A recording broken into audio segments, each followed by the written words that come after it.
good, YouTube? It's your boy Wizard coming back at you guys with another build video. And today, I have to be honest with you guys. This is probably one of the most, honestly, it's probably one of the most dominating builds I've made. Added on with Div 1 and Div 2. Like, out of both these games, I think this is probably one of the most dominating builds I've made. And I can only improve upon it, but I felt the need that I had to get this out to you guys as soon as possible because of how nasty it is. And if you were in the stream today, you probably saw it live. If you haven't seen it live, you gotta see it live. But I'm about to show you guys this build, and I hope you guys love it. So let's get into it. So getting into the build, we're running Demolitionist. You guys know how this works. I'm gonna go into every piece individually, pros and cons, why I did it. You know, give you guys a little insight on the choices I made for the build, so it'll suit my play style, and then hopefully you guys like it, and you try it out. Okay, so getting into the subs, I'm running a Vector SBR 9mm, and I'm also running a Police M4 for an AR. So the pre-range around this build is I want to be able to fight up close, and I want to be able to fight at a distance. So the AR is obviously for fighting at a distance, and the sub is clearly for fighting up close.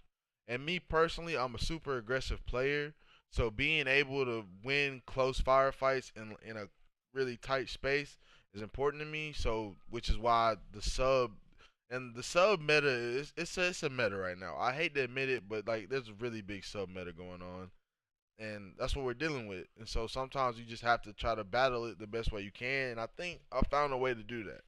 So getting into the sub, we're looking at strained, accurate, and cannon. Me personally, I would love to have been able to choose between either extra or allegro in a replacement for accurate. But I mean, sometimes beggars can't be choosers. You get the rolls you get. With strained, we're looking at plus 10 crit hit damage is gained for every 5% of armor that is depleted. So basically, it's unforgiving for all my Division 1 vets. You know how OD unforgiving was. Strained is literally probably one of the best gun talents that doesn't require you to have to get a kill in order to proc it. It's by far the top two. So moving into the AR, we're looking at Ranger, Allegro, and Overlap. The reason I chose Ranger on the M4 is just like I said, I wanted to be able to use it at a distance, and Ranger gives me the effectiveness to do that while I'm not on a survivalist main build, which mains AR damage. I still have a little bit of a punch behind the AR, which is why I chose Ranger, especially when I'm far away. So like beaming range, sitting back, like a little ADS fight. If I want to kind of soften the enemy up before I push them, Ranger helps me do that. Now getting into the actual gear pieces. Now you're probably looking at this build like, yo, Wiz, what is this guy? But I'm telling y'all, let me get into why I did this. So we're looking at one piece Salkov, one piece Fenris, one piece Wyvern, one piece Alps, one piece Mikami, and one piece Gilligard. Now you're like, yo, that's a lot of one pieces, guy. Like you better have a good explanation. And don't worry, I got you. So obviously we ran one piece Salkov for the SMG damage. We're looking at crit chance, health, and hazard protection. Um, these blue shields you're looking at playing a big role right now. As you can tell, I got 10 shields, so I'm just keep that in mind. So with the gear talent, we're looking at restorative, which is 10% health on kill. Um, I mean, restorative is really good. If you can win most of your firefights, restorative is gonna play a major part in being able to chain a couple kills together to get on a little streak or something. So restorative is really big in this build. Moving on to the chest piece, we went Fenris for the AR damage, plus 8,000 health, plus 7,000 bonus armor, and plus 769 skill power. With the gear talents are Berserk and Vital. As we all know, I've said this in every build video I've made. You've probably heard it from everybody else that's made a build video. Berserk is probably the best gear talent in the game, hands down, without a doubt. If you're an AR, shotgun, or a sub player, you want Berserk. Point blank, period. If you don't have Berserk, your build's not at its full potential. And then we have vital, which is health increased by 20%, which is huge. Health means a lot in this build. Health and armor. I hope you're starting to notice the trend here, but health and armor means a lot in this build, which is gonna you'll see in the gameplay. It plays a huge part. And to be honest with you guys, I would have rather been able to run. I would have preferred to run two-piece Sokov instead of one-piece Sokov and one-piece Fenris. But I haven't been able to farm for a Sokov chest piece that has two gear slots. That with one being Berserk and me being able to roll the second one. So I'm gonna try to get that for you guys and update you on it. But sometimes you just gotta work with what you deal with, and so far this build's been amazing, so I can't even complain. And getting into the holster, we're looking at a Wyvern holster, um, one piece Wyvern for the crit damage with an attribute of 21.5 crit hit damage. We're running the gear talent surgical, 8% crit hit chance, which is big. Um, you know, you gotta have that. You gotta have surgical somewhere in the build. Getting into the knee pads, we're looking at Makami Industries plus 8% health. Then with an attribute of plus 4,000 health and the gear talent of restorative, which is plus, like I said, plus 10 health on kill. Um, like I said, there's a trend here. I'm really specking in the health and armor in this build for the survivability mainstay, and I really think you guys are gonna like this. Like the plays I pull off, like you guys will see, you'll understand. Um, with the gloves, we're looking at One Piece Alps. Cooldown reduction, +7 crit hit chance. With the probably one of the second best talents. Like I said, Berserk between Berserk and Clutch, these are top two talents in the game right now. Critical hits restore 15% health and repair 2% armor.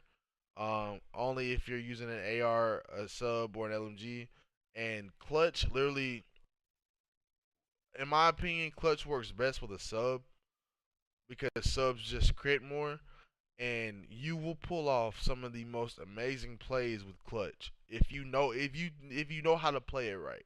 If you know how to play it right, Clutch will be your saving grace, and I promise you, you will love it forever.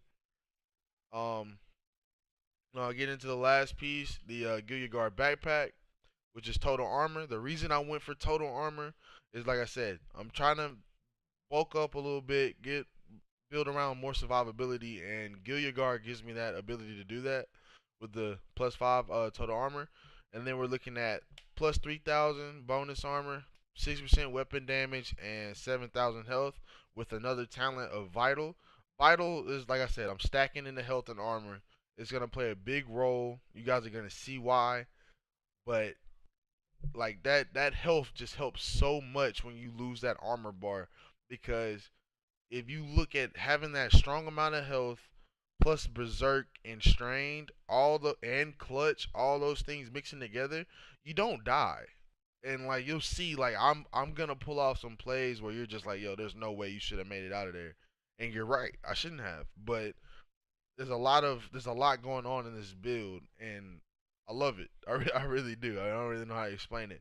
And like I said, I say this to you guys all the time. I'm a really aggressive player, so I gotta keep the shield drone on me.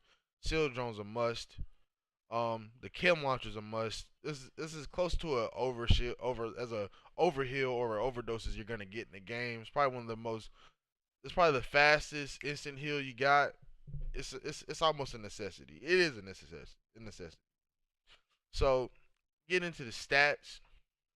We're looking at on the sub, we're looking at 7,000 weapon damage, 58.5% crit hit chance, 64 crit hit damage, 50% headshot damage, range of 15, 1.9 reload time. And now y'all are probably looking like, yo, Wiz, that crit damage is major low, my guy. And you're right, it is.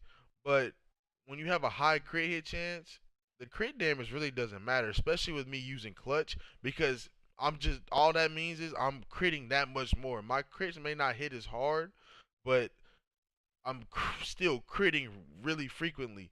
And with clutch, that comes in handy. I'd rather crit more with clutch than crit harder, if that makes sense, because I'm healing more. The more I crit, the more I heal. So I'll take the more frequent crits over the non-consistent big crits, if that makes any sense. Because either way, I'm still doing damage, but now I'm doing damage and healing at the same time. Getting into the AR, we're looking at 10,000 weapon damage, 19% crit chance, and 74 crit hit damage. Like I said, the AR is just kind of like a standstill build. I mean, weapon. It's not really. I'm not really trying to use it in my main fights. It's just something, to keep the enemy back up off me a little bit, soften them up for when I push in. And yeah. So that's the build. I hope you guys stuck around long enough to see the gameplay because you're absolutely gonna love it. This build, it's a work in progress. It can be better. It will be better.